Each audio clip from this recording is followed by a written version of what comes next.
Getting out of Help to Buy. Painful or pleasure? I think I'll go with painful. Okay, so we weren't even considering moving house. We were just, I love to look on Rightmove every day anyway, because I'm just obsessed with houses, obviously. And we had stumbled across this bungalow that we loved. We were currently in the process of trying to get out of Help to Buy. We'd been in our house 3 years, and we had instructed Help to Buy that we wanted to get out of it by remortgaging and getting the mortgage to pay off Help to Buy, because we knew sooner or later that 5-year mark is going to come. We're going to have to start paying interest back on our Help to Buy loan. So we were in the process of doing that. In that process, we somehow stumbled across this bungalow and decided that actually, instead of remortgaging out of Help to Buy, we were going to sell. Okay, so first things first, we had to let Help to Buy know that we were starting the post-completions process of selling.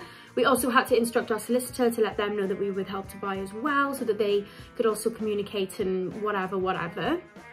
So one of the first things we had to do, which we'd actually already done, and this is probably where it had cost us some money, we'd already started the process because we wanted to get out of it, as I previously mentioned. So we instructed a RICS valuer to come and value our home. This is something that Help to Buy insist you do. You have to do it. Don't ask me why, but you have to, and this is the most annoying thing about it.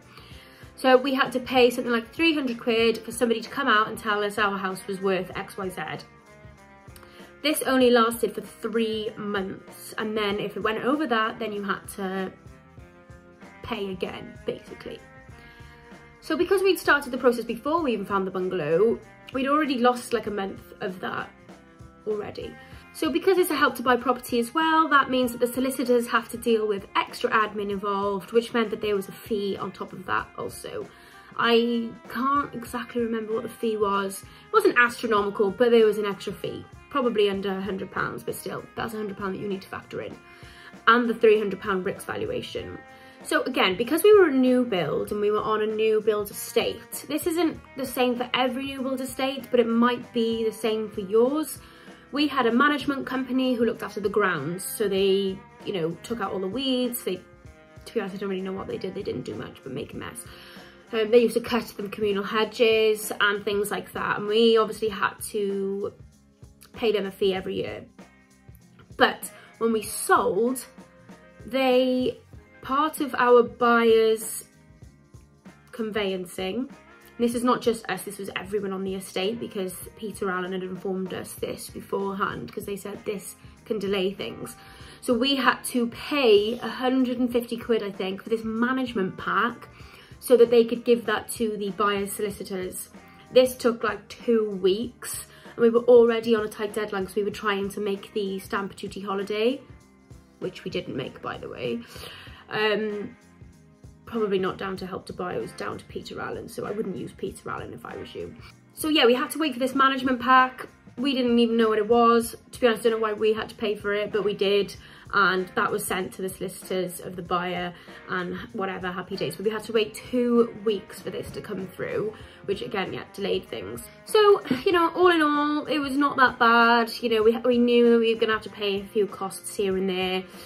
It was only like right at the end where I was fuming that we were in Help to Buy.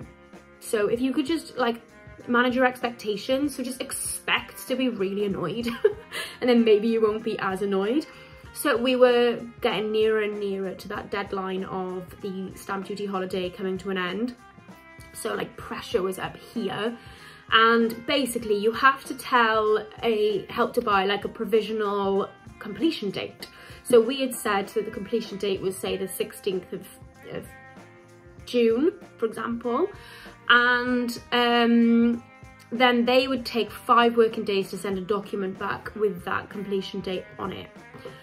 So we were like running up against it. And again, they weren't the reason that we missed the holiday, but it could have been. So because we were so delayed in the whole conveyancing project, again, Peter Allen's fault, we skip forward a month. We were told on the Monday that we were kind of like, we were told on the Friday that we were going to be moving the next Friday. So I instructed Help to Buy. I said, hey, we need to change the completion date on the completion form, whatever. it's going to be next Friday instead of whatever date. And then they were like, oh yeah, sure, you know, I hope to get this back to you in a week. I was like, well, no, we're going to be moving in a week. So I need to know today that this is definitely happening, because we need to we need to just, you know, get people to help. We need to get a van. So we were told the Friday before that we were going to be exchanging that day and then completing the week after. But because Help to Buy have this stupid 5-day rule, we actually didn't know until the very, very end if we were going to be moving or not. So we had to just take it that they were going to get that form to us on time. We couldn't exchange, so then that pushed it back a week then. So instead of exchanging on that day and completing the day after, we had to exchange the following week and move in the following week after. So actually, like, we could have moved in 2 weeks before we were supposed to, but because of Help to Buy and this stupid admin, we had to push it back again. Which I know it doesn't seem like that much of a big deal, but when you've been waiting and waiting, you've missed the stamp duty deadline, you've already spent 500 quid on stupid admin fees for Help to Buy, you've already had to spend 1,500 because you missed the stamp duty holiday. It is frustrating. And I forgot to mention, the RICS valuation ran out, and we also had to pay another £100 to get that extended for a couple more months, which is infuriating because they don't even use the valuation for the sale price.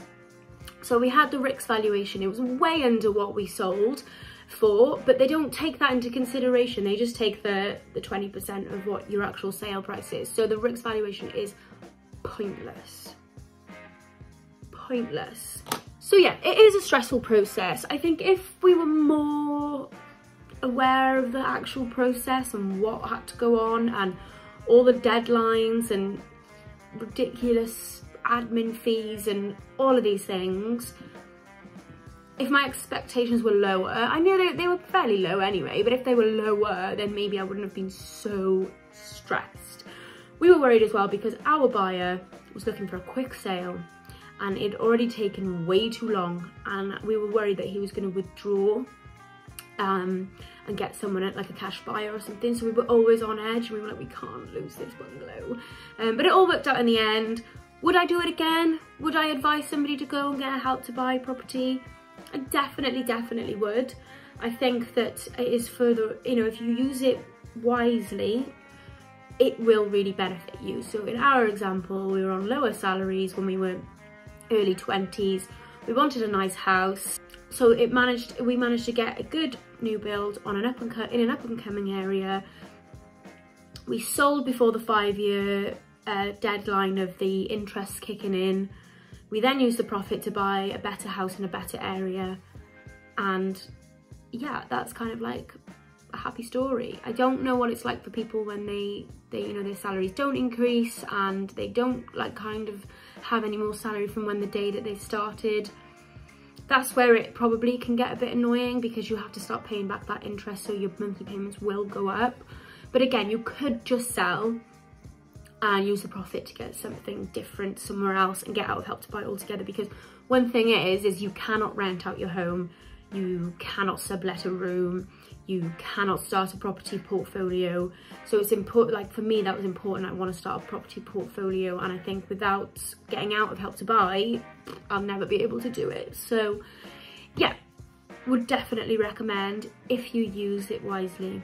Just pre-warn you that you will get pissed off with them at some point. But again, you've got to be, I'm eternally grateful for the scheme because it got me into a nice house when I was young, and I didn't have to worry about the boiler breaking or buying a new boiler or anything like that. I could just enjoy my life knowing that my house was brand new. And yes, we had lots of problems with the new build, but again, you know, we had that 2-year warranty, so any problems, the builders would just come straight out because they were already on site and just sort it out for you. So if I could go back again, I would, you know, I would have loved to have bought a renovation straight off the bat, but we just didn't have the money for that. So I don't regret what we did. I think it was the best thing for us at the time. I would recommend for you to do it if you're thinking about it, but please, please, please educate yourself on it completely down to every detail, and make sure you try and get out before the 5 years. Otherwise, I'd say don't do it at all. Well, I hope you enjoyed that video. I hope that makes selling I hope that brings your expectations down of how annoying it's going to be, so that when you actually go through it, you won't be so pissed off like I was. Anyway, with that being said, I shall see you in the next video.